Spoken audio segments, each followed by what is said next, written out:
Ahí va. Entonces, en la clase 9 vamos a aprender esas otras tecnologías más avanzadas ya y van a bajarse una sala y a ejercitarse con una sala que ya es muchísimo más grande que la de Sol Uruguay.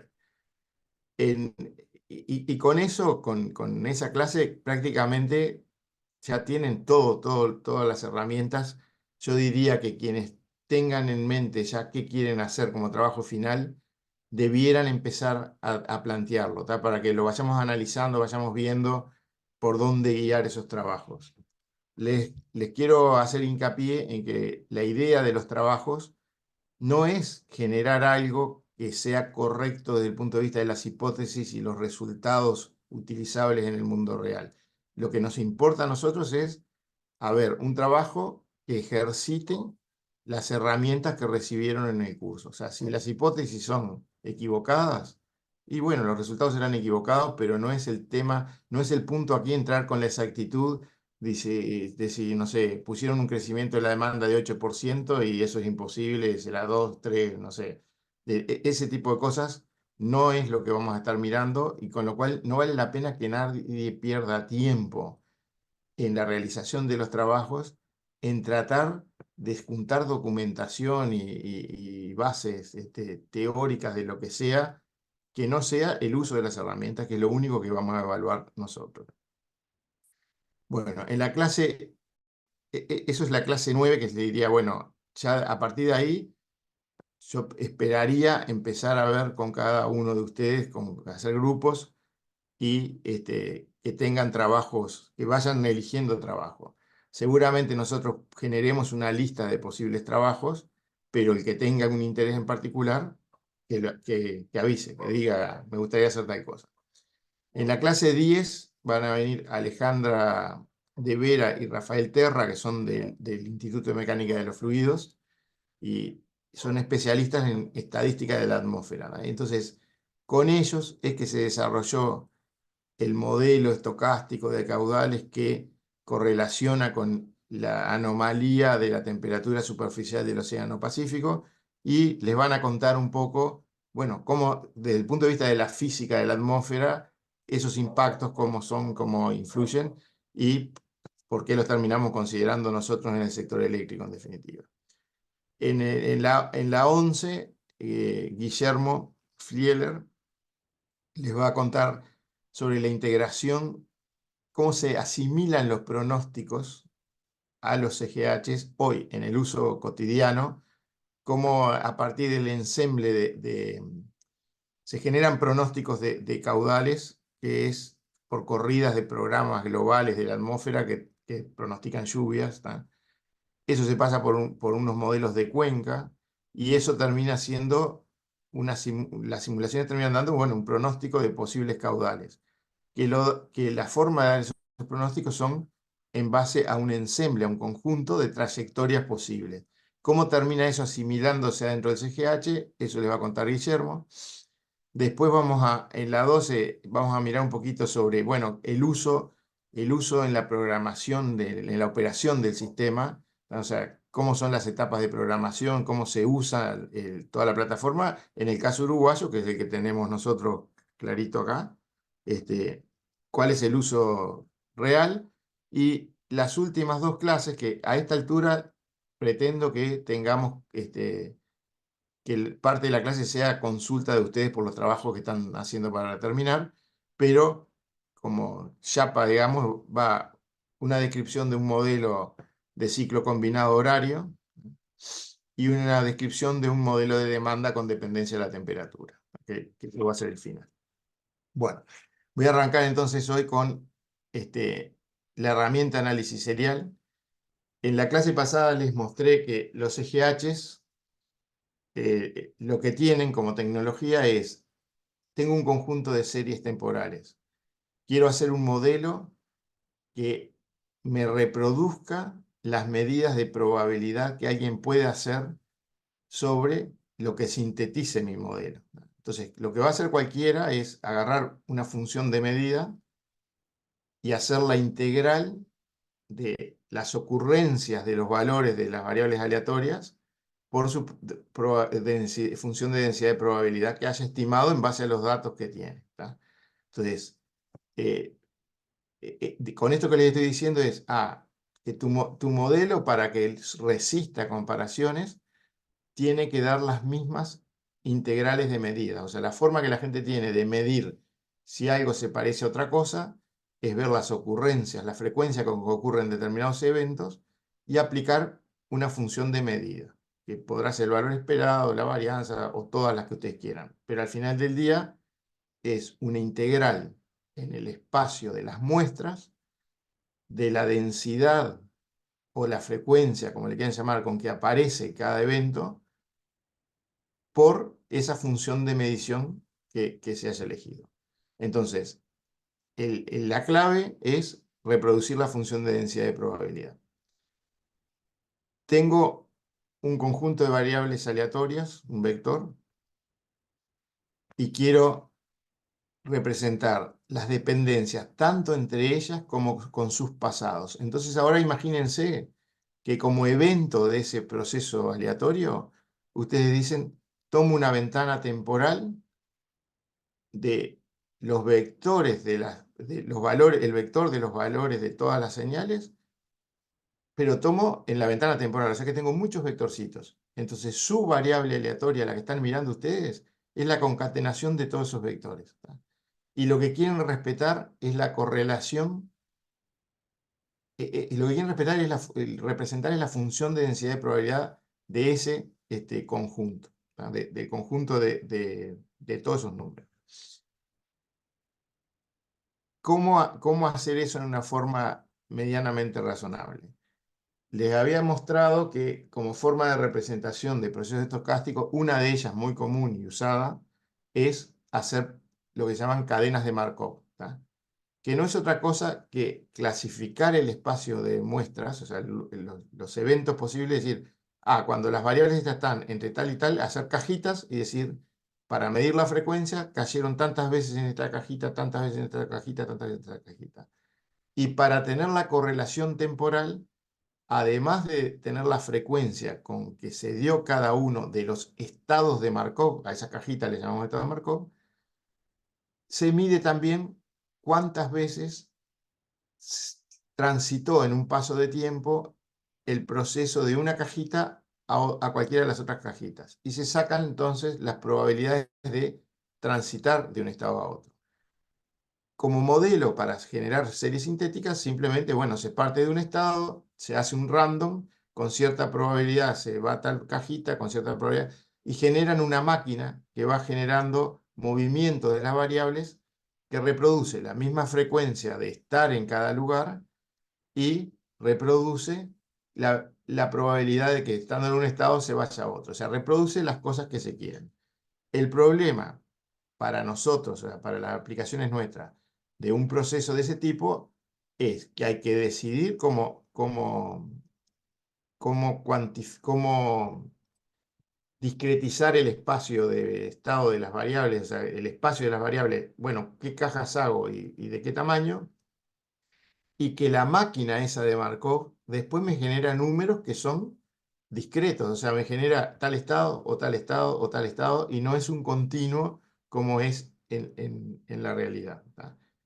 Y también creo que tiene que resultarles intuitivo que al discretizar y al obligar a que las cosas estén por ahí discretizadas, estoy como desaprovechando un poco la poca información que uno tiene, porque la poca información que uno tiene es, sucedió esto, y no es un discreto, es continuo. Entonces o sea, cuando lo obligo a discretizar, y bueno, me van a quedar unas cajas con muy poca información, otras con mucha, tengo que ver cómo hacer eso para que no sea un problema la falta de información. Parece un poquito menos destructor de información decir, no, mira, vamos a suponer que hay como una distribución que más o menos se va deformando esa distribución según en qué posición del espacio de las variables va ocurriendo. ¿Tá? O sea que es un continuo.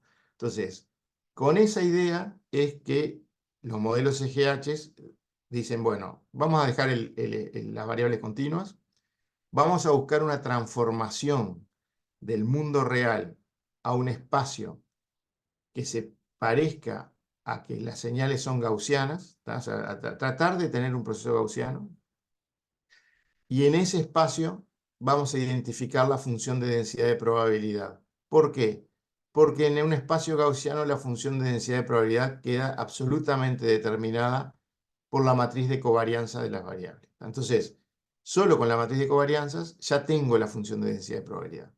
En el espacio real, la matriz de covarianza no me identifican en forma única la función de densidad de probabilidad. O sea, tendré que ver qué es, como son, además acuérdense que no es una variable, no es decir es una variable o es una no sé qué, no, tengo un conjunto de variables, qué distribución tienen, entonces como es en conjunto, no es tan fácil inventar una forma y decir con estos parámetros la voy a ajustar. Llevándola al mundo gaussiano, tenemos la ventaja de que sabemos que, mira, con la función, con la matriz de covarianzas, queda 100% determinada. O sea, tiene una formulita que es la probabilidad, la función de densidad de probabilidad es, y en un lugar aparece la matriz ahí y ya está, no hay otra cuenta que hacer. La otra ventaja de transformar a un espacio gaussiano es que las correlaciones temporales se pueden captar con un sistema lineal, ¿tá? Porque sabemos de los resultados de los sistemas lineales que un sistema lineal que es atacado por ruido blanco gaussiano, o sea, por independientes, o sea, un vector de ruidos independientes y independientes entre sí y en el tiempo, esos ruidos blancos, produce un proceso gaussiano.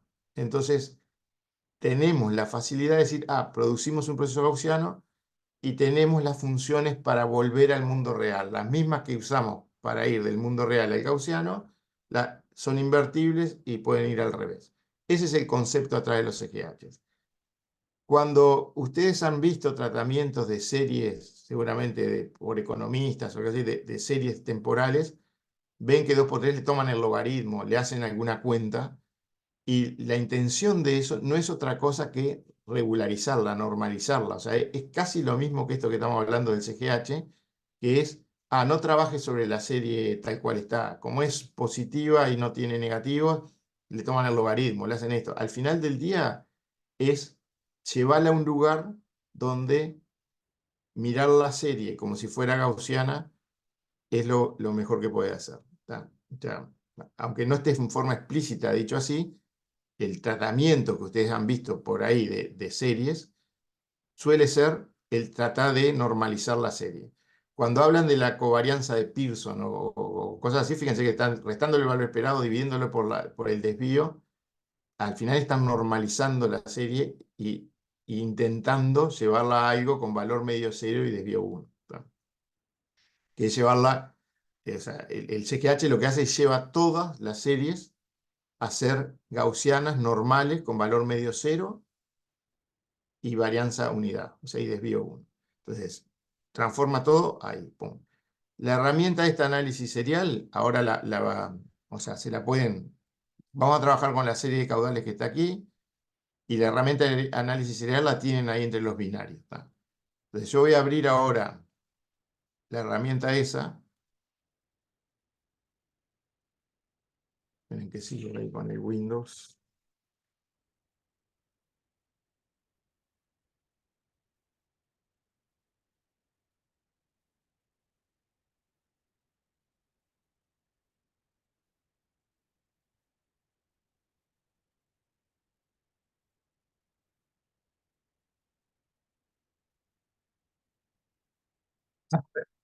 La herramienta esta es un poco, está el manual, tiene los fundamentos, es un poco complicada en cantidad de botones y opciones porque se le han ido agregando cosas diferentes. Nosotros ahora vamos a usar lo más sencillito de todos sobre la serie de caudales. Y me voy a bajar esa serie de caudales, serie de caudales. Lo voy a bajar en sin C, basura, que es lo que uso para tirar las cosas temporales. No es que sean basura. Bueno, y voy a empezar por abrir ese archivo y mostrarles el formato. basura, ese.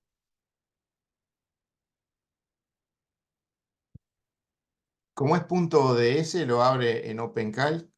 Puede ser simplemente un archivo de texto separado por tabuladores con este mismo formato. O sea, no tiene por qué ser así. Les cuento un poquito el formato, o sea, porque uno puede cambiar a mano directamente esto y lo va a leer. Esto es así. La versión de formato es la 3, porque esto ha ido cambiando de versión, entonces acá tanto hay que saber cuál es la versión. Acá le está diciendo que hay 4 series, y acá ven los nombres de las series. El IN34 es el índice de la anomalía del Océano Pacífico, los caudales de Bonete, los caudales de Palmar, y el salto 50 es porque son los caudales de salto dividido 2 para representar la mitad del caudal de Uruguay.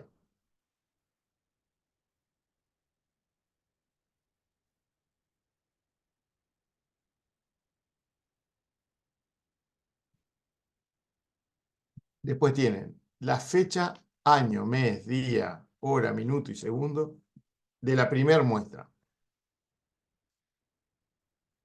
Después, o sea, esto es número de series. Las dos barritas esas sirven como comentario. Acá sería fecha, primera muestra, año, mes, día, hora, minuto, segundo. Esto es 168.57 no sé qué. Esto es periodo de muestreo en horas. ¿Y por qué es ese número tan raro? Porque esto está hecho. Fíjense que son casi una semana en horas, y está hecho para que haya 52 valores exactos por año, para que sea fácil, o sea, porque siempre hablamos de las semanas energéticas y ponemos 52 por año, y como la cantidad de días de un año bisiesto es 365.2425, ¿tá? Esto por 24 y dividido 52 da ese número, ¿tá? O sea, es la semana para que haya 52 semanas por año, considerando que hay 97 años bisiestos cada 400 años o algo así. O sea, los años bisiestos son los múltiplos de 4, salvo que sean múltiplos de 100, a no ser que sean múltiplos de 400. Y eso le da 900 por año, 97 cada 400 años. El, y esa es la duración. ¿Por qué tiene esto acá? Porque esos deformadores que se va a hacer para pasar del mundo real al mundo gaussiano, como las series estas pueden tener estacionalidades, le estamos diciendo de alguna manera ahí, tus deformadores, tu forma de transformar, ponele que trate de captar un ciclado que capte que cada 168.57. No, perdón. Esto es el periodo de muestreo. Esto es que entre una muestra y la otra suponga que hay esa separación. Esto es la cantidad de muestras, o sea, el largo de esto. Si yo acá hago igual contar y cuento la cantidad de valores de una serie de estas, me tiene que dar ese número. O sea, ese número.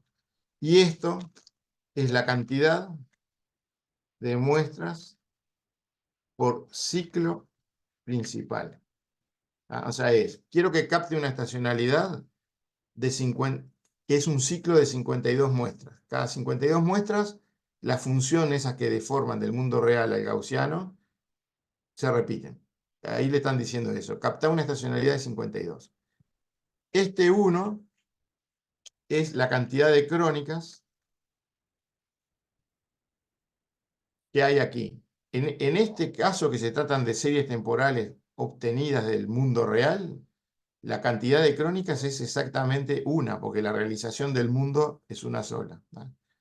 Hay veces que uno aplica esta herramienta sobre resultados de simulaciones, entonces tiene de repente 200 crónicas, 1000 crónicas, o sea, diferentes realizaciones de lo mismo. En ese caso, esto que estamos viendo, que tiene una sola, Después tendría más abajo repetida, repetida, repetida, diferentes realizaciones, diferentes historias posibles. Acá es una sola, estamos viendo la única historia posible. Estas XXX que están acá están informando que los canales o sea, de las 4 series, son del tipo X. En la especificación de esto, las que son tipo X son entrada y salida en el sistema lineal, o sea, la salida del sistema lineal es X y puede depender de los pasados de la X. Y si hay alguna de estas series que yo quisiera que fuera solo entrada del sistema lineal y no salida, diría una Y. ¿Tá? No lo vamos a ver a eso, pero es parte del por qué es tan compleja esa interfase que estaba ahí. Bueno, acá hay un espacio, una línea que en definitiva dice, bueno, empiezan los datos con las crónicas y dice que es la crónica 1, que es la única que hay. O sea, si yo voy al fondo de esto, no hay más nada. Y aquí, solo como ayuda, está puesto el tiempo. Veo que el formato aquí, porque lo abrí en este OpenCal en mi máquina, quedó mes, día, año, ¿no? O sea, esto no importa en qué formato está, porque esto es solo como ayuda. Él va a calcularlo en base a esta información, que es la primera muestra, y que las muestras difieren entre sí. Esto sabe con eso dónde está cada muestra. Bueno, entre los datos, Uruguay tiene datos de caudales medios semanales desde 1909. O sea, desde antes que estuvieran las represas, alguien había forado los ríos y medía los caudales y se han seguido midiendo. Esto está en metros cúbicos por segundo promedio semanal. El menos 11.000 es una forma de decir, en esta serie, en este casillero no tengo datos. ¿Tá? Y el análisis serial trata muy bien los agujeros, los huecos de datos. O sea, ustedes no intenten completar los huecos poniendo promedios o cosas, porque seguramente van a ser peor que él, que lo va a tratar mejor. ¿Tá? O sea, tiene como tratar eso de una manera adecuada. Como pueden ver aquí, en 1909 no había información, o no conseguimos nosotros información del niño. A partir de 1910 ya está la información de la anomalía. Bueno, les voy a mostrar un tramito de esto para que tengan la idea de qué es lo que estamos viendo. O sea, ese es un año, vamos a mirar 2 años, 1909 y 1910.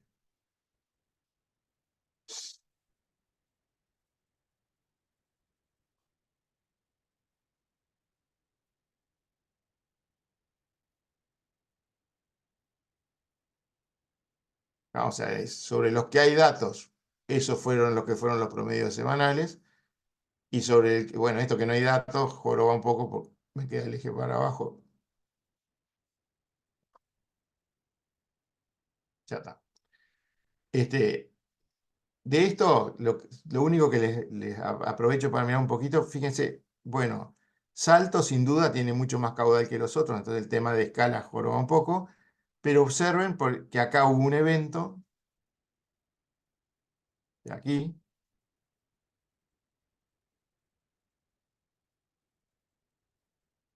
ahí hubo un evento donde, me refiero a esto acá, donde hubo un evento importante de lluvias en las 3 represas a la vez. ¿Tá? Después, si miran lugares donde no llueve, por ejemplo aquí, que no llovió, también pueden identificar que cuando vino una sequía, vino en las tres represas. Es bastante obvio que para un país con el tamaño de Uruguay hay una correlación importante entre los caudales. ¿Tá? Entonces, el representar esas correlaciones tiene mucha importancia. No puedo poner por separado, modelar los aportes a Salto y los aportes a Bonete y a Palmar. Creería que el mundo es mucho más fácil de lo que es, porque al final es más jorobado que se coordinen para llover o para estar seco. Bueno, este es el archivito ese de series. No lo voy a guardar porque le puse la imagen y eso me rompería algo. Y ahora lo que voy a hacer es lo voy a abrir con el análisis serial. ¿Tá? Una cosa importante que me faltó decirles de esto del análisis serial. En la identificación de procesos estocásticos, a partir de series históricas, quiero que se den cuenta que están condenados a una sola realización del proceso. O sea, hay solo una historia, no hay miles de historias. Eso implica que cuando ustedes toman medidas estadísticas y dicen, o miran solo un dato si están mirando un día, con lo cual no pueden sacar ninguna conclusión de nada, o sea, es porque si se dan cuenta que es, si miro solo un día y tengo solo un dato, y bueno, tengo solo una ocurrencia y esa integral que quiero hacer de la medida es solo en un punto y tengo solo un valor, con lo cual no tengo ni idea qué puede pasar si en vez de ese valor me hubiera dado otro. ¿Qué es lo que normalmente hacemos para poder tener la ilusión de que hacemos modelos estadísticos de series históricas? Es suponer, de alguna manera, que hay lo que se conoce como ergodicidad, ¿tá? Que quiere decir que podemos cambiar las medidas en el ensemble, o sea, en el conjunto, en el corte de lo que podía haber pasado, por las medidas en el tiempo de lo que pasó. Y les pongo un ejemplo para que les quede claro de a qué me refiero. Los números que salen en la lotería, hay algunos que no son uruguayos, pero es un juego que salen como el loto o como algo así, que salen una tabla de números por día y la gente apuesta. El número que sale a la cabeza. Obviamente que si voy a mirar por día, tengo solo un número y no puedo decir, no podría decir cuál es la probabilidad de que salga el 5, ¿no? Pero por cómo es la construcción de ese proceso, salvo que alguien meta la mano en algún lado, uno puede decir, no, pero no importa, no tenés por qué mirar un día. Juntemos todos los días de los últimos 50 años y fíjate cuál es la frecuencia con que aparece el 5, ¿tá? Y te tiene que dar, y si son 100 números, te va a dar 1/100, si no hay algo que está medio raro, ¿tá? O sea, tiene que tender a 1/100.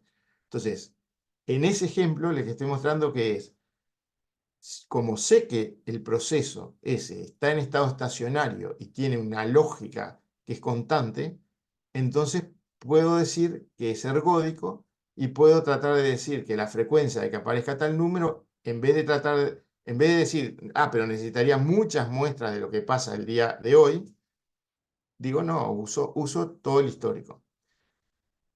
Entonces, para que sea captable un modelo estadístico de una realización histórica, el proceso tiene que ser ergódico. Ahora le voy a mostrar otro ejemplo bien claro de algo que no es ergódico. El precio del barril de petróleo. Yo quiero ver la probabilidad de que sea mayor que 12. Es obvio que no es lo mismo que me pare hoy y mire la probabilidad de que sea mayor que 12, que vaya 30 años para atrás que valía 12, ¿tá? Entonces, y hoy vale, no sé, 100, 70, no sé cuánto está ahora, 80 capaz. Entonces, un precio es bien clarito un proceso estocástico no ergódico. Con lo cual, captar esa variable así tal cual no tiene sentido con un modelo estadístico. O sea, lo que hay que tratar de ver, y lo que se hace, es primero tratar de que la variable, el proceso, la realización histórica, sea por lo menos estacionario, que no es lo mismo que ergódico, que no parezca tener tendencias, que sea un proceso que si uno lo mira, parece que en el tiempo es todo lo mismo. En el ejemplo del precio, eso significa tomar la tendencia, cómo fue creciendo, o sea, por ejemplo, los promedios trimestrales o semestrales o algo así, y dividir el precio por esos promedios o restárselos o dividirlos. Hay diferentes maneras de destendenciar algo, pero la idea es llevarlo a algo representable por una tendencia, de repente multiplicada por un ruido, que ese ruido parezca que está en estado estacionario. O sea, lo que es captable por modelos estadísticos es aquello que es ergódico, que para ser ergódico por lo menos tiene que estar en estado estacionario, tiene que ser algo que no esté creciendo, decreciendo, o sea, tiene que ser algo cuando uno lo mira, mira, esto es el mismo barullo en cualquier parte del tiempo, ¿tá? Entonces, a esto les digo porque las series de caudales tenemos todo el histórico, ahora vamos a analizar todo el histórico. Perfectamente alguien podría decir, no, pero pará, el cambio climático en los últimos 10 años no son lo mismo que no sé qué, analizar por separado o sacarle la tendencia. Hasta ahora, nuestro análisis de ese punto en particular ha sido, no, mirá, en 2018 y 2019 pasaron extremos más grandes que los que pasaron los últimos 10 años, en el 44 y 45 también, con lo cual todavía no hay información suficiente como para decir que hay un desvío, un trending hacia algún lado como para tendenciar con eso. Por eso seguimos dándole a los caudales desde 1909. Pero perfectamente alguien podría hacer un análisis más fino, con otras herramientas mejor, y decir, no, no, hay que destendenciar de tal manera. Bueno, esto se los introduzco porque cuando usen esta herramienta tengan el cuidado ese que les estoy diciendo. Si agarran un precio, tienen que sacar la tendencia y lo que van a estar modelando es el ruido, no el precio. Y las hipótesis de precio siempre pasan por otros lados, porque nunca la historia sirve demasiado para decir el futuro. O sea, mirá, esto va a seguir creciendo, por ejemplo, el petróleo. Y bueno, bajar de vuelta a valores históricos está difícil. Tendrían que, no sé, a inventar unos yacimientos que se autorregeneren o algo que no pensamos que suceda. Entonces, en las variables que manejamos, seguramente ustedes tienen hipótesis de futuro sobre algunas que invalidan usar el pasado. Y eso hay que sacarlo de alguna manera. Bueno, volviendo a la serie de caudales. La voy a abrir, buscar archivo de series. Es este archivito que abrí recién. Ahí lo abrió. Cuando lo abre, ya les pone aquí que él leyó que eran muestras por ciclo principal 52. Y ahora les voy a explicar esto. Esto está en el manual, pero igual lo explico ahora aquí para que lo sepan. Y la cosa es así. Imagínense esas series que les mostré. En esa serie que les mostré, no me acuerdo bien en qué año, pero hay un septiembre donde en Salto Grande vinieron 25.000 metros cúbicos, o sea, un pico enorme, una semana. Si yo dejo la única realización esa y eso sucedió en tal semana, en la semana, pónganle 49, hubo ese evento histórico extremo. Marca la diferencia porque no son tantos años que estamos hablando, son 114 capaz. Entonces, hay un evento histórico extremo.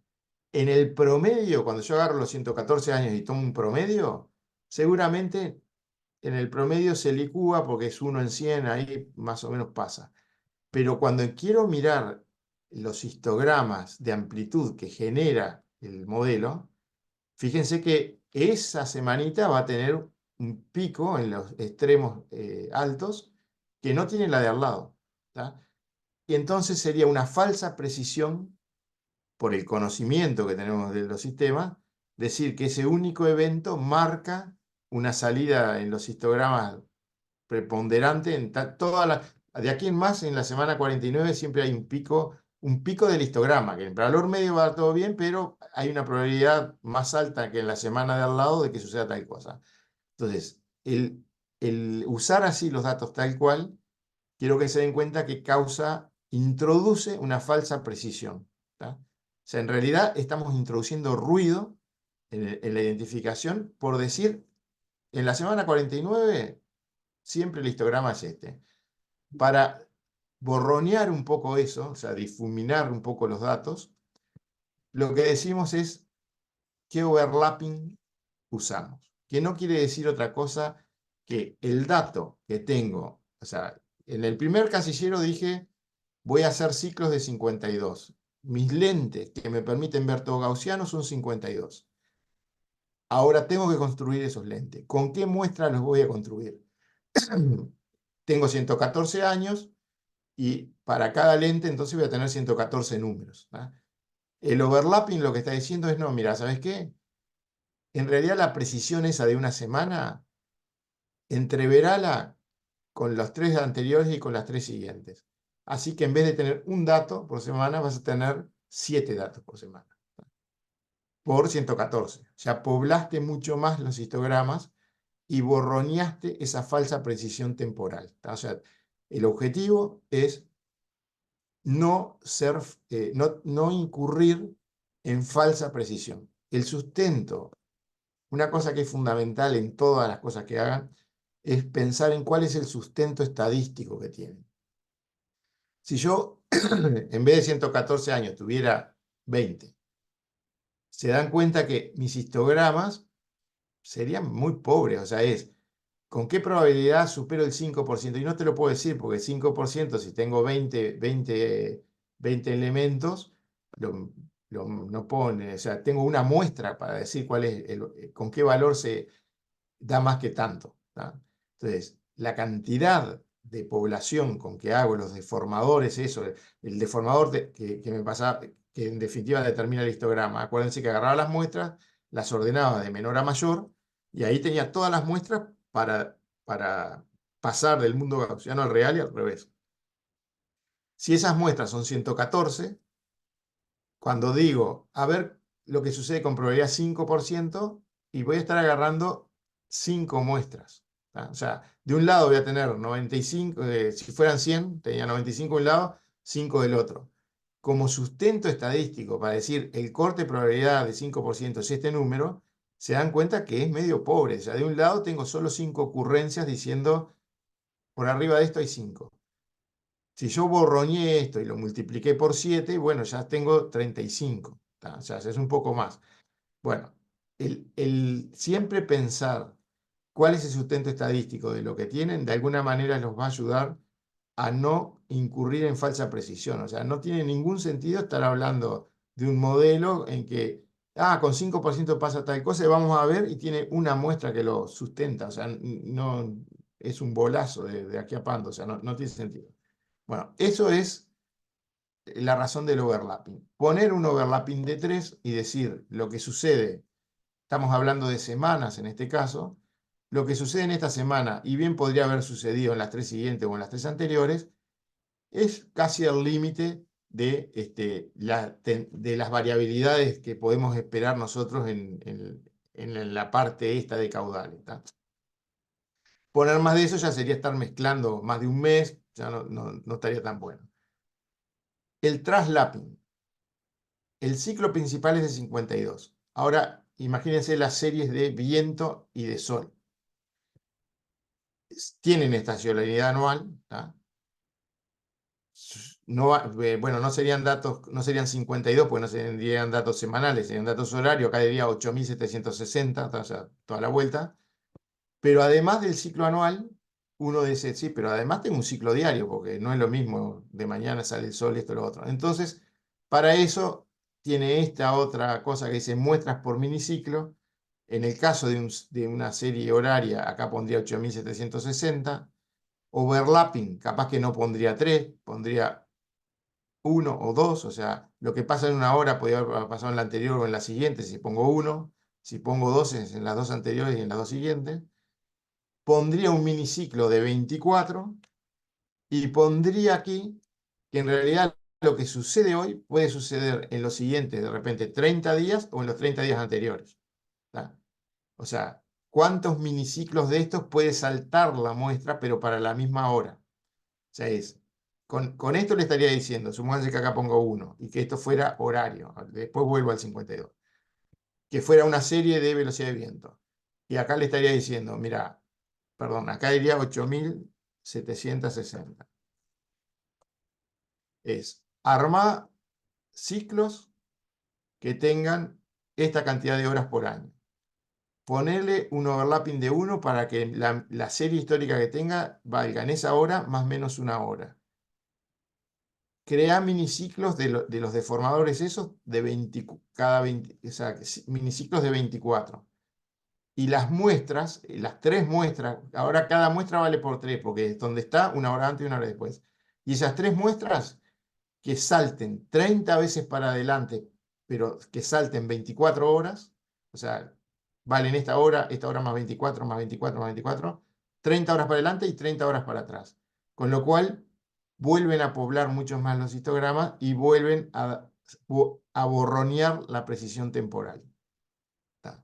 Voy a volver a poner acá lo que decía que era 52, vamos a dejar overlapping de 3, un traslapping de 0 y un mini no sé qué de 0, porque en realidad esta serie no tiene un miniciclo. Bien. Si uno quisiera inyección de ruido de medición, esto es, si le quiero inyectar ruido de medición, porque perfectamente lo que tengo como serie temporal puede ser una medida que tiene ruido y podría querer generar muchas crónicas con eso. ¿Tá? Entonces acá pondría más de una crónica y le digo que inyecte ruido. La cantidad de puntos por deformador. Al hacer esto de traslapping, overlapping, y como están los menos 11.000, esos además que me pueden filtrar parte de los datos, no sé bien cuántos datos voy a tener en cada paso de tiempo. O sea, al final tengo que construirme un deformador por paso de tiempo, y acá lo que le están diciendo es, agarrá todas las muestras, ordenala de menor a mayor, y después discretizá eso en 200 puntos. O sea, la precisión que quiero que tengas es histogramas de 200 puntos. Eso es lo que le están diciendo acá. Bueno, después acá en esto otro es filtrar los valores de menos, acá dice 1.100 no sé cuánto, con lo cual los menos 11.000 se van a ir. Si quiero que además filtre el gaussianizar lo que da menos de algo, si son series de KT, algunas de esas series, y quiero que él le ponga al menos 11.000, cuando la radiación global extraterrestre en ese punto que está dado en estas coordenadas que están acá, sea menor que 0,2. O sea, esto es porque en particular las series de KT, de índice de claridad, ¿tá? Obviamente que el índice de claridad es el cociente entre lo que mide un piranómetro en plano horizontal en la Tierra y la radiación global extraterrestre, que es calculada con la geometría del universo en ese punto. O sea, hoy aquí da tanto. Entonces, la nubosidad, que al final es lo que está reflejando el índice KT, uno la mide como ese cociente, pero se dan cuenta que cuando por la rotación de la Tierra, cuando está saliendo el Sol y cuando se está poniendo, es muy impreciso, estamos dividiendo por un número que es casi nulo. Entonces se amplifican los errores del KT un montón. Como forma de filtrar eso es que está esto de aquí, que es uno dice qué series son KT y que lo filtre cuando el índice de radiación global da menos que tanto, para que no meta ruido eso y que no dependa de que alguien se haya preocupado de poner los menos 11.000 en la serie. Estas son esas cosas, no las vamos a usar nosotros ahora aquí, nosotros vamos a dejar este filtro. El orden del filtro, esto que está aquí que dice 1, es cuántas matrices quiero que tenga las A sub H estas, o sea, cuántos pasados quiero que mire. Yo voy a dejar el 1 este, que es el caudal de la semana siguiente, es una matriz por los caudales de la semana actual, más otra matriz por ruido blanco gaussiano no correlacionado. O sea, el modelito sencillo. Cuando corra esto ahora acá, lo que va a hacer es pasar las series del mundo real al mundo gaussiano, calcular el filtro lineal, generar un archivito, ahora les voy a mostrar en el directorio que lo crea, y le voy a pedir que escriba acá, Raiko Bars, que escriba, si no le pido esto, no lo escribe porque no se usa para hacer modelo, pero esto lo que les digo es que les permite analizar un poco las series y ver las dependencias entre ellas, que me parece que está bueno cuando empiezan a analizar un conjunto de series. O sea, se lo voy a dejar marcado ahora para que lo escriba. Usar información parcial en AB es cuando está creando el sistema lineal, los huecos de información, si no marco esto, anula todo el renglón. En el ejemplo que estábamos viendo nosotros, lo que va a hacer es ignorar el 1909, porque había un menos 11.000 en el niño. Entonces va a decir, como no tengo el niño en este casillero, anulo el renglón de datos y toda la información. Y va a arrancar desde 1910. Si yo le marco esto, él va a decir, no, tenés anulado un canal, pero los demás canales no. Las correlaciones entre los demás dejo que pesen en el algoritmo que obtiene las matrices A y B. ¿Tá? Entonces, sobre todo cuando uno tiene pocos datos y algunos con huecos y los huecos no coinciden. Usted agarran las series de medición de las estaciones meteorológicas de los parques eólicos, por ejemplo, solares, y a uno se le rompió esto, al otro otra cosa, entonces no coinciden los huecos, y si uno empieza a sacar todos los huecos, empieza a quedarse cada vez con menos datos. Y no está aprovechando que en realidad hay pila de veces que está bien, hay hueco en un canal, pero no en todos los demás, entonces que se vaya formando.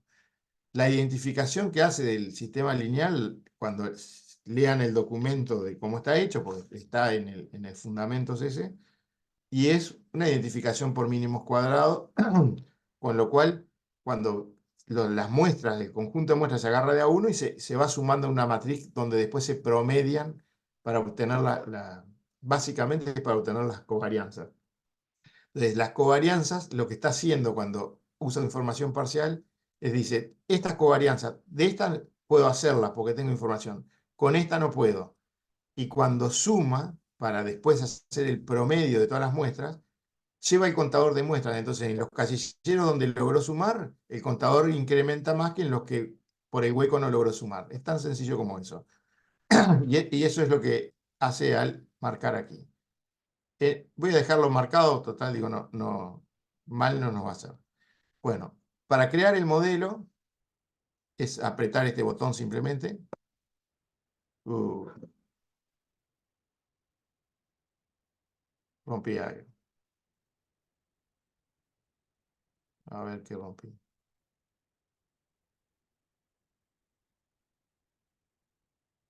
Esperen un poquito. Por las dudas, lo voy a recompilar porque en mi computadora eso puede estar viejísimo.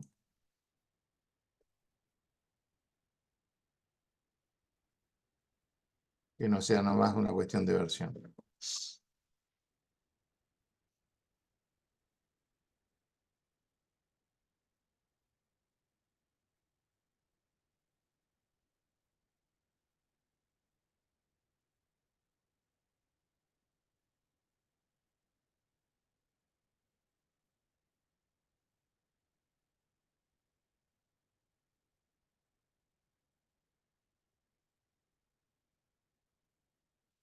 ¿Alguien se bajó la serie y lo corrió?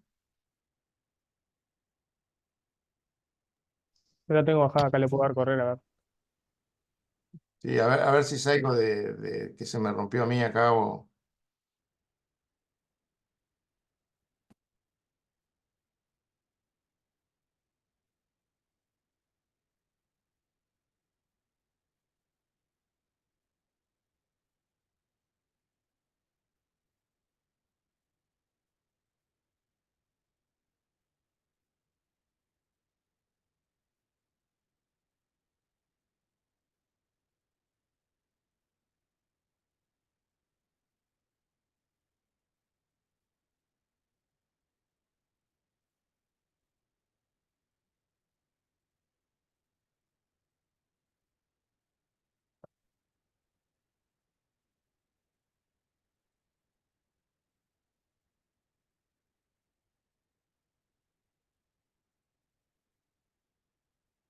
Ahí me gusta.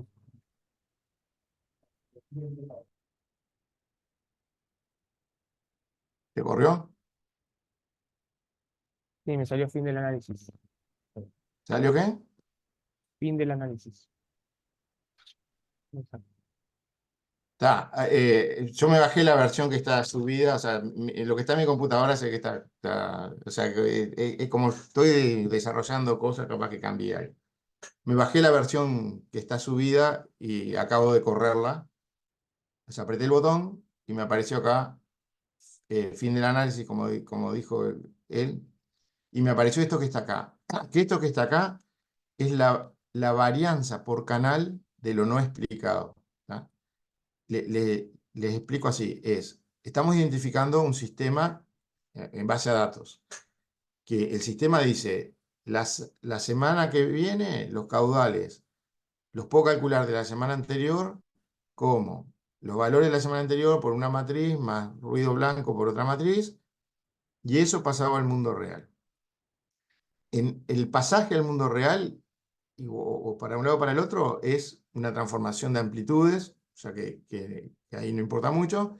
Lo que en el mundo gaussiano, cuando en el filtro dice la salida es la anterior más no sé cuánto, yo puedo medir el error de predicción de mi modelo. Puedo decir, mi modelo decía tanto y la realidad fue tanto.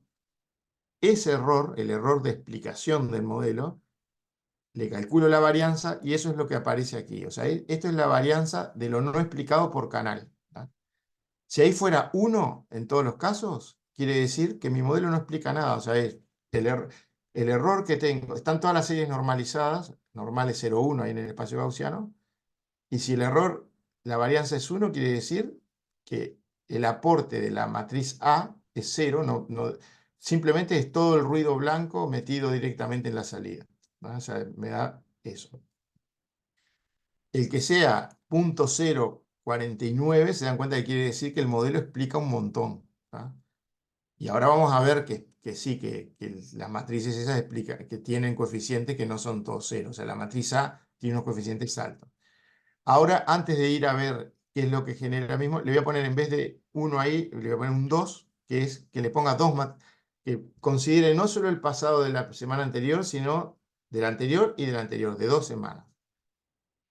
Le doy crear, terminó, y quiero que vean que decía 0,49 algo y ahora dice 0,49, 0 algo, o sea, me cambió en la cuarta cifra. Voy a volver a poner el 1 y anoten este número, o sea, ahí dice 0.04909.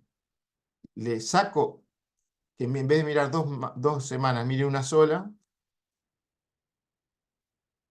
y dice 0.493. ¿Tá? Entonces, con eso quiero que vean que solo una semana ya informa un montón y agregarle otra semana, que es estar aumentando, y además noten que tener que guardar el pasado significa aumentar el espacio de estado del sistema.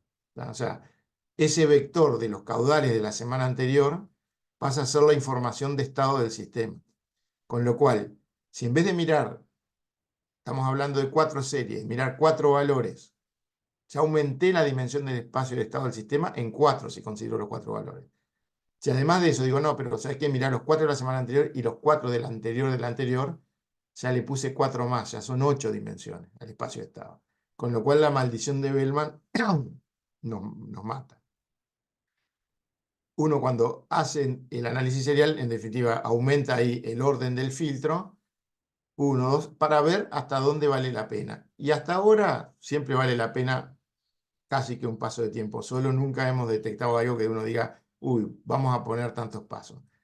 Les hago notar que no es que el tipo de filtro lineal del sistema lineal que se está usando, que es la salida como un factor por el pasado de la salida más otro factor por la entrada, son filtros de lo que se dicen de memoria infinita. ¿Por qué? Porque una vez que un evento sucede, fue a la salida y se está realimentando, multiplicando por la matriz A, y no es que se olvide en un paso de tiempo. ¿Tá? O sea, tienen los que hicieron teoría tratamiento de señales, entienden bien la diferencia entre moving average o un filtro recursivo.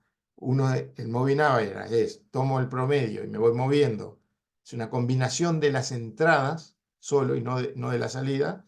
Entonces, una vez que pasó el tiempo, me olvidé totalmente, es un filtro, un sistema de memoria finita. En tantos pasos de tiempo se olvidó. Estos sistemas que son, tomo la salida pasada por un factor para predecir la siguiente más ruido, son sistemas de memoria infinita. O sea, si supónganse que fuera el caudal de salto de la semana que viene es 0,7 por el caudal de salto de esta semana, más 0, no sé cuánto por ruido. El 0,7, ese va a ser que una vez que hubo un caudal, para la semana siguiente es 0,7 por el caudal, para las dos siguientes 0,7 por 0,7, o sea, vas a tener un olvido de lo que pasó que decae exponencialmente multiplicando por 0,7 cada paso de tiempo lo que pasó una vez. O sea, tiene un olvido exponencial, pero no es que pasó una semana y se olvidó de todo. Entonces, estamos considerando una semana sola, pero ojo que esa semana tiene consecuencias mucho más allá de una semana. Por eso es que se explica que tomando una sola es suficiente. Bueno, ¿dónde creó? Me olvidé de marcar acá Raico Bars, o sea que lo marco y corro de vuelta. ¿Tá? Fin de análisis. Esto no está muy prolijo en que uno corre todo esto y no sabe ni dónde queda, pero queda todo en un único lugar. ¿Tá? Voy a cerrar el análisis serial y en CINC análisis serial crea una carpeta y es ahí donde guarda todos los resultados del análisis serial. Con lo cual hay que tener cuidado que si uno corrió algo y quiere guardar los resultados, se lo tiene que llevar de ahí, porque corre de vuelta y le va a escribir acá arriba. ¿Qué es lo que corrió? O sea, vamos a ordenar por fecha y vamos a borrar lo que no es de acá. Lo que no es de hoy, lo voy a borrar para que...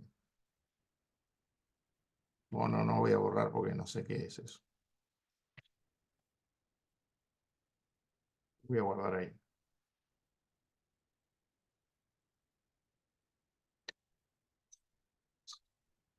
El principal archivo es este, que es el sintetizador CGH. Este archivito sería el que ustedes van a poner en la sala sin C como adjunto a una fuente sintetizador para que haga lo que quiere. Y vamos a pasar a mirarlo en un ratito. Primero quiero contarles que tiene el resto de las cosas.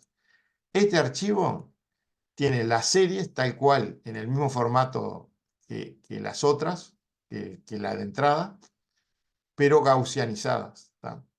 Esto que aparece medio raro así es la fecha en formato Excel, digamos, formato que si le pongo acá formato de fecha se va a ver como fecha, pero no interesa, no lo voy a hacer. Y estas son las series gaussianizadas. Le voy a dibujar un poquito así.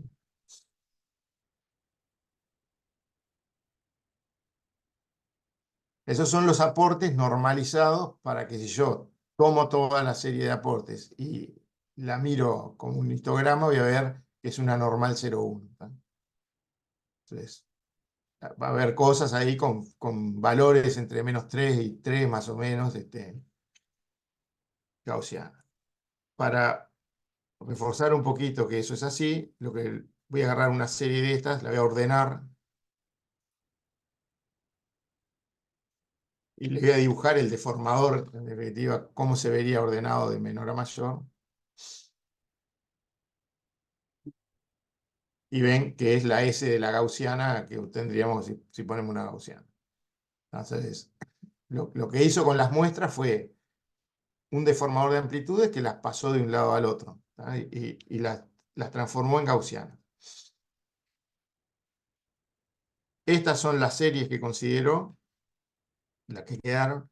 Ahora acá les voy a mostrar la matriz de covarianza, o sea, de las 4 series, que le voy a copiar, como no le copio las etiquetas ahí, le voy a copiar las etiquetas a mano, para que tengamos claro que es el niño y bonete palmar y salto.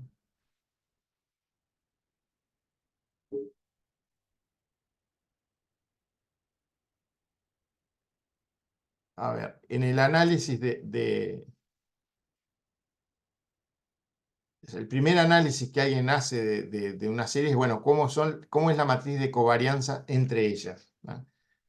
El niño con el niño obviamente tiene covarianza 1, porque estamos hablando de las series normalizadas, o sea, llevadas al mundo gaussiano, que insisto que es el lugar donde tiene sentido mirar las covarianzas, donde las covarianzas me dicen algo, que es, esta matriz me determina 100% el proceso gaussiano conjunto que representa esas 4 series de amplitudes que les mostré recién. ¿Tá? Y lo que está diciendo acá es, miren, obviamente cada serie con sí misma tiene un 1, porque coinciden. ¿Tá? Y fíjense que Bonete con Palmar, que están sobre el río Uruguay, sobre el río Negro, una un poco más abajo de otra, estamos hablando de los caudales incrementales en la cuenca de Palmar, que está un poquito más abajo de Bonete, con Bonete 0,57. O sea, es un montón la correlación. Ignorarla sería un desastre. ¿No? O sea, no darse cuenta que 0,57 de correlación es altísima, sería un desastre. Estaríamos suponiendo que nunca nos coincide que no nos llueve en los dos a la vez. Pues. Con Salto, que ya está un poquito más lejos y que incluye la cuenca del río Uruguay, que agarra parte del sur de Brasil, o sea, es bastante larga la cuenca, igual es altísima. Fíjense que Bonete con Salto, 0,54. O sea que también esto les está mostrando, uy, qué alta que es la correlación entre el río Uruguay y el río Negro, y por lo tanto con muchas de las centrales del sur de Brasil, y con Paraguay, por supuesto, y con Argentina, ¿no? O sea, Salto compartimos con todos. El Niño, que está acá, con Bonete 0,22. Acá 0,16, que es un poco menos que 0,22, pero anda ahí. Y 0,24 con Salto. O sea, que el 20% lo pueden, estas correlaciones, mírenla como un 20% de la explicación de lo que pasa en Salto. Yo podría hacer un modelo estocástico simple que fuera lo que pasa en Salto, en el mundo gaussiano, es 0,24 por lo que pasa en el Niño gaussianizado, más otro coeficiente por ruido blanco. ¿Tá? Y ese otro coeficiente, en este sistema donde todas las señales son normales 0,1, para calcularlo tendría que decir, es un coeficiente que cuando al cuadrado lo sumo a 0,24 al cuadrado, me da 1, para que la norma sea 1. ¿Tá? O sea que estoy hablando de algo, o sea, es 1 menos esto al cuadrado. O sea, 0,94. O sea, es ruido, no es que no le vas... Perdón, me faltó hacer la raíz. El número al cuadrado da eso. 0,97. O sea, obviamente que hay ruido en el caudal de Salto, pero no es un 1, es el 0,24 este me está explicando parte de lo que que no es ruido. O sea, el modelo sencillito sería lo que gaussiano por Salto es 0,24 por el Niño, si no lo explico por la semana anterior, ¿no? O sea, es un modelo bestia que diga, ignoro el caudal en Salto actual y solo quiero decir cuál es el sesgo de probabilidades. No conozco nada, vengo, pero sí conozco el Niño, cuál sería el valor de Salto. Y sería 0,24 por el Niño más 0,97 por ruido, ¿no? Entonces, es explicación, aunque obviamente va a ser ruidoso si no miro que en realidad conozco el caudal de Salto. O sea, la varianza de lo no explicado sería esto al cuadrado. Es mucho más chica cuando miro el pasado de Salto. Bueno, en estos archivos de acá, la otra que íbamos a mirar, antes de entrar a mirar ese que es el que importa de verdad, quería mostrarle las covarianzas entre las señales, que esta matriz es la matriz de covarianzas con desplazamiento nulo, o sea, en esta semana todas contra todas. El otro archivo que vamos a estar viendo es esta misma matriz, pero está puesto la primera fila, después la segunda concatenada en un único renglón toda la matriz, para poder dibujar, para poder ver la matriz, cómo va evolucionando si considero desplazamientos entre las semanas. O sea, cómo es la correlación entre las cuatro señales hoy entre sí, pero entre las cuatro señales hoy y la de la semana que viene, la de la semana siguiente, así, o sea, con diferente retardo temporal entre ellas. ¿No?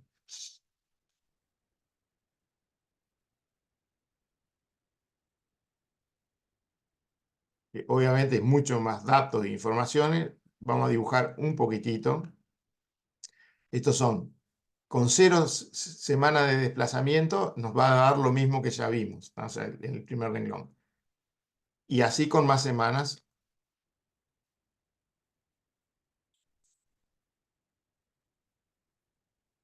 O sea, esto tiene una importancia que, sobre todo, ver entre las señales consigo mismo,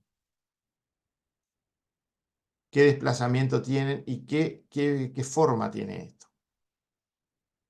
Y voy a empezar porque todas las que son consigo mismo, acá tienen las correlaciones las covarianzas cruzadas con diferentes retardos, ¿no? Entonces vamos a empezar por esta. La voy a agrandar para que vean quién es acá. Es el niño consigo mismo.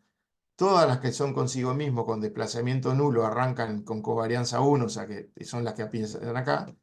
Y quiero que vean que el niño solo es una señal muy pesada, que la dependencia estadística con diferentes retardos se va decayendo, pero es lenta. Estamos hablando de que 2 semanas es un año. O sea, la correlación en un año pasa por cero, en 2 años pasa a ser medio negativa, ¿tá? Con lo cual les está diciendo, mira, este proceso es algo que parece que oscila de alguna manera y tiene unas correlaciones que son pesadas. Y después vuelve para el otro lado, o sea, es una señal pesada, ¿tá? Las otras señales, vamos a tomar salto o bonete, ¿tá? O sea, una que sea importante para nosotros, salto. Salto con salto. La voy a engordar para que la veamos mejor y borro la del niño ya. Y ahí ven que tiene, obviamente, que de una correlación de una semana con la siguiente, o sea, no es cierto que en un año perdí la correlación, pero durante el año ven que hay varias semanas que, claro, que depende lo que estoy recibiendo de caudales, es, es lo que va escurriendo de la esponja de acuerdo a lo que llovió y no escurre de un día para el otro, entonces, y no se anula de un día para el otro. Entonces, no, hay una dependencia temporal importante. El captar este decaimiento, eso es lo que intenta captar el filtro lineal.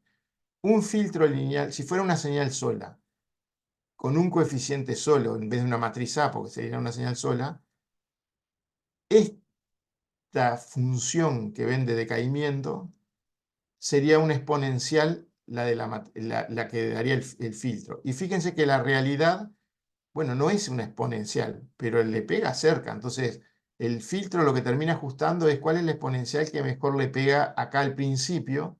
Y después, como ya pasan más cosas, ya no le importa porque se le inyecta más ruido. Entonces, el tema de poner un coeficiente o dos coeficientes es, si pongo un coeficiente, es como que esté aproximando por una exponencial y le va a pegar al principio. Si pongo 2, le va a tratar de pegar a los dos primeros valores, va a ajustar un poco más. Si pongo 100, y va a tratar de pegarle a todo esto, pero ya lo que reduce de ruido es nada.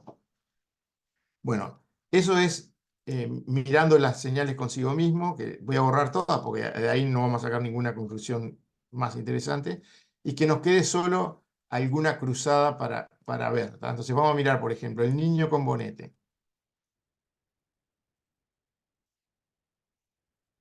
Quiero que vean lo siguiente. El niño con bonete arranca en cerca de 0,2 y miren, da un poquito más para adelante, como hasta más alto, y se mantiene como medio año prácticamente en que está arriba y después empieza a bajar.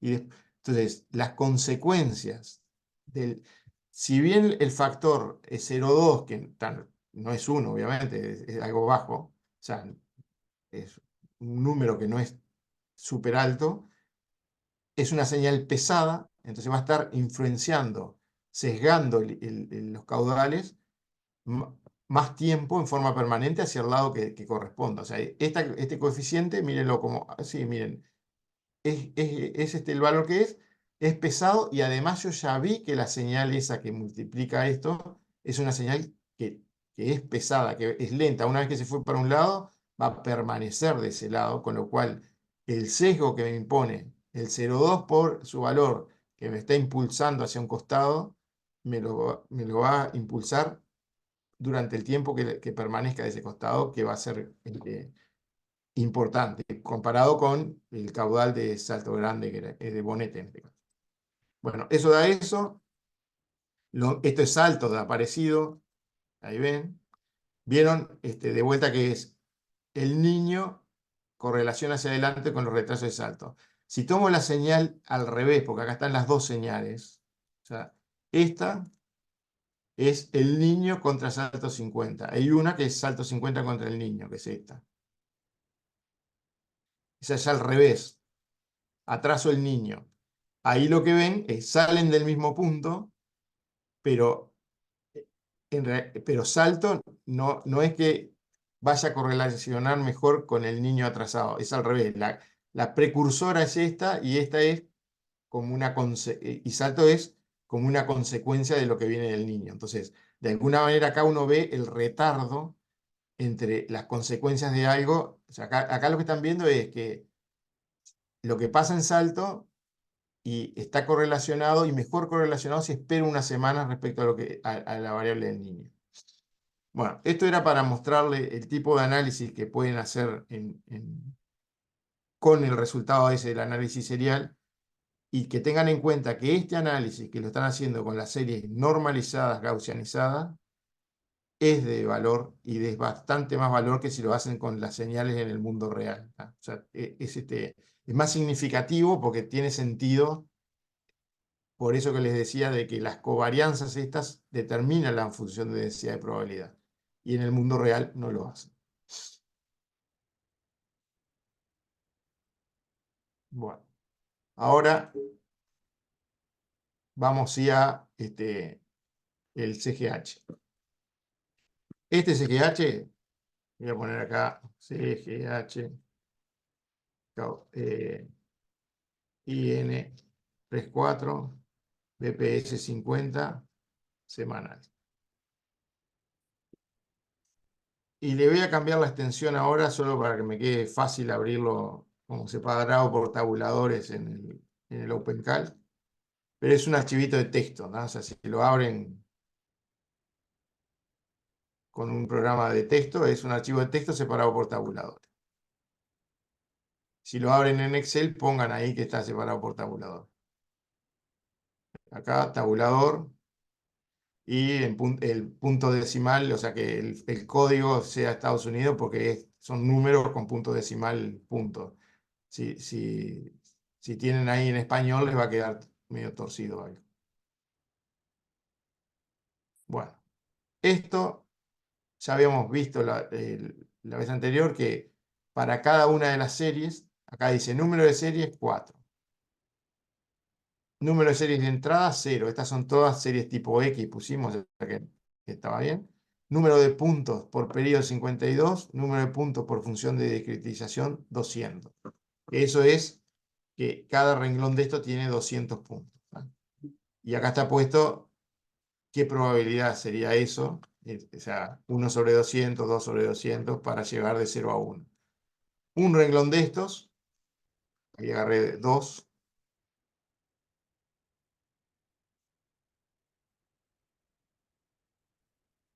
es lo que ya les había mostrado, que son los deformadores, en este caso, de la señal del niño.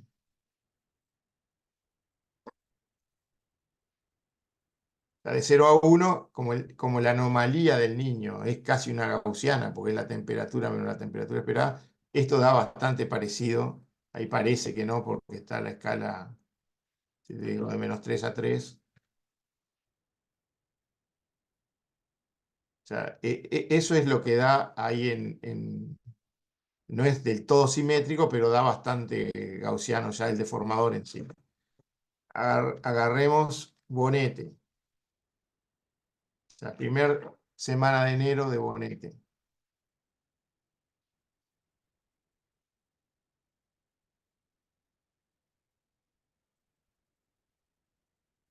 Acá ya obviamente esto no es gaussiano.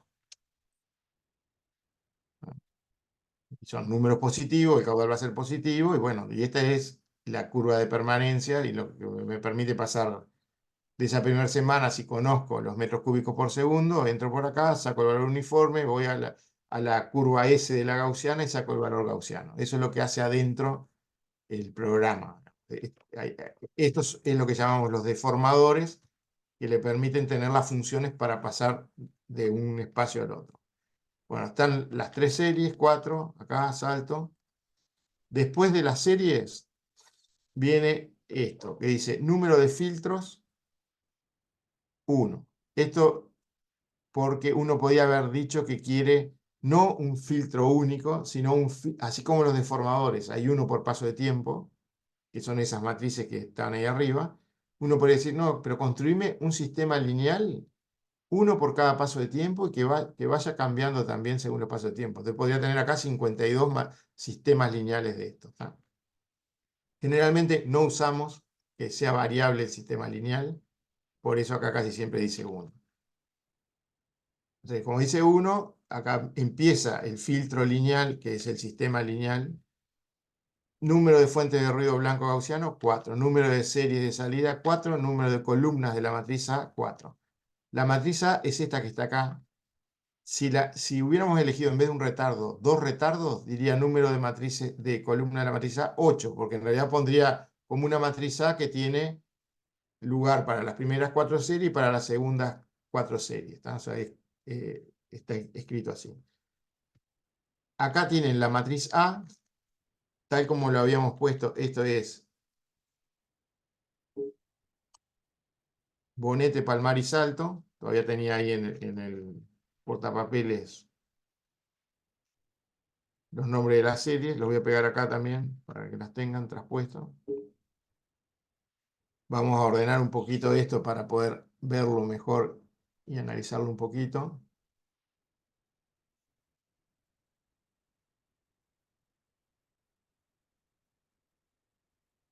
Acá tienen.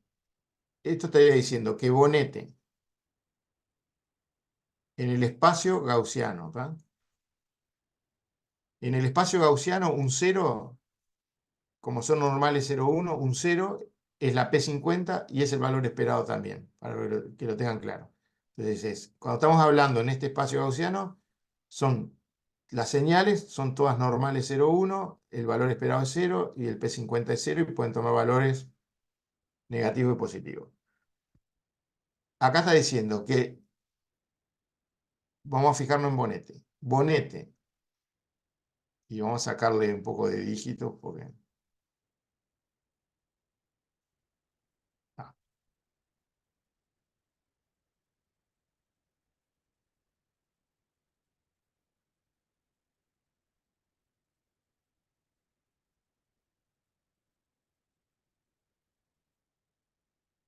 ahí va.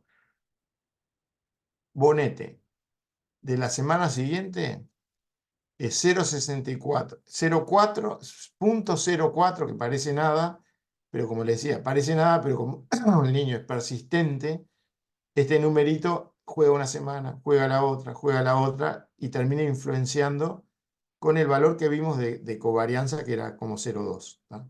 Termina sumando.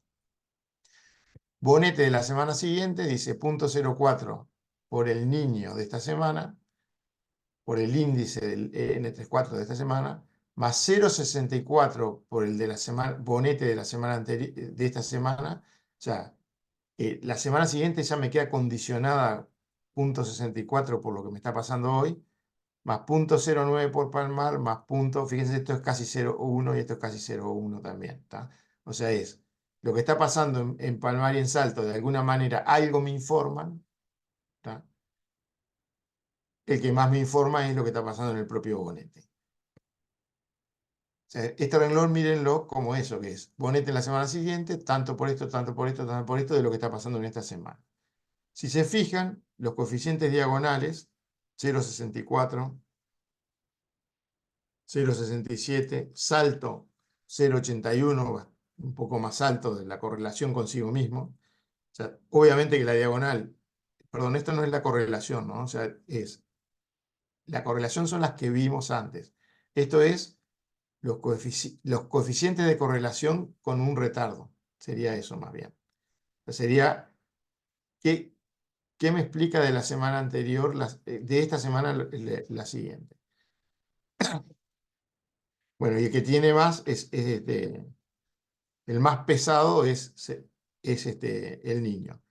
¿Por qué son un poco menos pesados Palmaris y Bonete que Salto? Y la cuenca de Salto es mucho más larga. Entonces, el lograr cambiar lo que está pasando no es solo que llueva, puede llover en el Río Grande do Sul, puede llover más abajo, hay presas, o sea, hay represas aguas arriba que también hacen que las cosas demoren un poco más, ¿no? Entonces eso puede estar influenciando también, por eso esto da un poco más alto que estos. La matriz B es esto que está acá.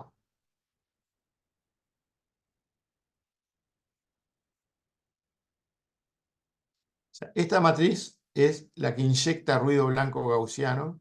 O sea, los U esos, en cada paso de tiempo, acá se hace un random y sale un número gaussiano entre normal 0,1, pero independientes entre sí, cuatro números, y esos cuatro números multiplican estos vectores y eso es lo que se termina sumando ahí a la salida, ¿no? Entonces, en la determinación de esto, si leen el documento ese que dice fundamentos, van a ver que para determinar esta matriz se llega en realidad a que esa matriz por esa matriz traspuesta tiene que ser una matriz dada. O sea, el problema de mínimos cuadrados que identifica este filtro lineal termina en que B por B traspuesta es igual a la matriz de error, o sea, a una matriz que sale de los datos. Como B por B traspuesta que den un valor específico tiene solución única, hay un montón de soluciones que podrían ir acá. La que está elegida, la que como por construcción, como está hecho, es, dame una triangular inferior, bien, que tiene ceros en la parte de arriba, simplemente porque podía ser cualquiera y daba lo mismo, o sea, el resultado final es el mismo, da lo mismo todo, y está hecha identificando en el canal 1 de ruido qué es lo que entra en los cuatro.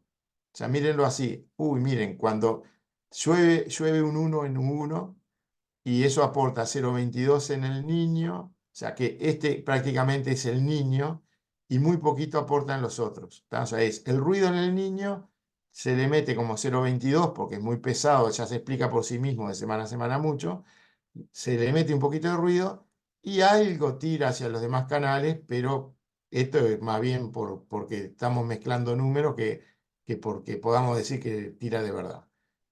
El U2 tira fuerte en bonete, pero cuando tira en bonete también dice, mirá, y a veces en palmar bastante y la mitad en salto. O sea, esto mírenlo como, cuando llueve en bonete y medio como que la mitad de probabilidad con que llueva también en palmar y como la mitad de la mitad con que también llueva en salto a la vez, ¿tá? Este otro es solo en palmar y afecta un poquito salto, y el otro es y lo que pongo solo en salto. Y solo en salto 0,52. O sea, es la forma de que se va inyectando el ruido. Esto es, lo que acabamos de ver acá es el filtro o el sistema lineal, las matrices, dónde están, ¿tá? ¿Cómo es? Ahora aquí la descripción de las variables de estados del CGH. Esto es re importante porque él crea el CGH diciendo, me pediste que te identificara un sistema lineal. Y lo identifiqué. Tenía retardo 1 en este caso. Por lo tanto, como variables de estado vas a tener que guardar los cuatro valores de las señales, porque tenés que acordarte de una semana para la siguiente. Número de variables de estado, 4. Ya te propone aquí una discretización por canal, por variable de estado, para que si esto lo cargas en una sala y haces la optimización, pase a formar parte del espacio de estado de la sala y de la discretización para calcular la política de operación, esta descripción que está aquí. ¿Tá? Pero entonces hay que tener cuidado porque, por ejemplo, en este caso, si agrego esto así a una sala, estoy agregando cuatro variables de estado, cada una discretizada que le llaman las variables de estado IN34, Bonete, Palmar y Salto, o sea, le puso los mismos nombres que la serie. La cantidad de discretización que él propone aquí en cada una es 5, que eso lo pone por defecto 5, con lo cual estoy agregando cuatro variables, cada una con 5 discretizaciones, o sea que la complejidad de mi problema la multipliqué por 5, por 5, por 5, por 5. O sea, es por 5 a la 4, multipliqué la complejidad que ya podía tener de discretización del espacio de estado. Por eso tengo que tener cuidado con esto. Y acá dice que la variable que llama IN34 se compone como 1 por el canal IN34, más 0 por el canal Bonete, más 0 por el canal Palmar, más 0 por el canal Salto. Esto que está acá les permite redefinir el espacio de estados y es una de las grandes ventajas del CGH. O sea, es a ver, yo quiero tener todo esto representado así, o en realidad, si, por ejemplo, Palmar, que está bajo de Bonete, que eso es todo el Río Negro, ¿me importa tanto eso o podría simplificar esto de otra manera de tener menos variables de estado? Entonces, esto les permite crear una reducción. O sea, fíjense que si yo agarro este renglón, lo voy a pintar, que ahí describe cómo crear la variable IN4. Este renglón, Bonete, y este renglón, y este renglón. Esos 4 renglones le están definiendo una matriz que es la identidad, que a partir de las series originales dice el estado que voy a observar es la identidad por la serie original. O sea, voy a estar mirando las variables originales. Acá yo digo, no, no, pero vamos a mirar. Uno que sea y viene 34, está bien, lo dejo. Pero variables de estado voy a dejar solo 2. Entonces acá pongo un 2 y digo, voy a borrar. Me faltó decirles aquí este renglón de abajo que está en el medio, que es las 5 discretizaciones, como es una variable gaussiana, lo que está diciendo acá es que lo haga en 5 tramos de igual contribución a la probabilidad. O sea, imagínense la gaussiana, toma la colita que integra el 20% de menor probabilidad, el siguiente 20%, el siguiente 20%, el siguiente 20%, y ahí suma el 100%. Y como estado en la discretización, lo que hace de cada tramo de estos que acumula el T02, se para en el lugar, es el punto de discretización, es el punto que divide ese intervalo en la mitad de área para cada lado. O sea, es el punto que acumula probabilidad. El 20% lo acumula todo el intervalo. Y se para en el punto donde ese 20% queda 10% para un lado y 10% para el otro. Esos son los puntos de discretización que utiliza. En este caso le digo, ¿sabes qué? No, pone 2 y vamos a representar el niño porque es pesado y vamos a representar otra que sea el estado hidrológico de Uruguay en 5 discretizaciones, con estas discretizaciones, pero le voy a borrar estas variables y que queden solo 2. Y acá, si dejo así, el estado hidrológico sería solo Bonete. Y yo digo, no, no, pero acá vamos a poner 0,5 por Bonete, que es el que más me importa porque tiene más lagos, más 0,2 por Palmar, más 0,3 por Salto, por poner algo. En una reducción de esta, yo tengo que hacer una reducción. Uno de los trabajos importantes es, está bien, no reduzco y hago reducciones y veo la reducción que me permite tener una política de operación lo más aproximada posible a la que sin reducción. O sea, no es poner cualquier bolazo, es poner aquello que me permita reducir la variable de estado sin estropear demasiado la optimización. O sea, por ejemplo, esto sería algo razonable por los números que yo ya conozco, porque hemos hecho estudios de cómo calcular estos reductores. Bueno, y esto último que está abajo es solamente la matriz de covarianzas, solo como ayuda, porque el programa cuando adentro calcula algunas cosas, si tiene la matriz de covarianza le sirve, y como ya para calcular el sistema la calculó, se guarda ahí abajo. Bueno, esto es un archivo, un CGH. Vamos a hacer una pausa ahora acá, ¿tá? Ya con esto tienen el tema del análisis serial de la herramienta, tienen el manual y los fundamentos para dedicarse ahí, tienen un ejemplo de series para correr y este CGH, o sea, pueden crear ustedes el CGH. Vamos a hacer una pausa, son y 47, o sea, vamos a hacer una pausa de 10 minutos, que yo ya estoy medio sin voz además, y cuando volvamos vamos a bajarnos de la ADME, una sala de largo plazo. O sea, lo de CGH lo terminamos aquí.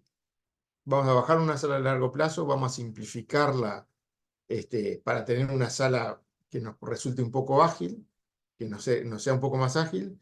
Y bueno, y vamos a tratar de ver ahí, construir diferentes indicadores, o sea, correr la sala y construir diferentes indicadores. O sea, va a ser práctico y práctico sobre una sala que nos vamos a bajar y la vamos a simplificar.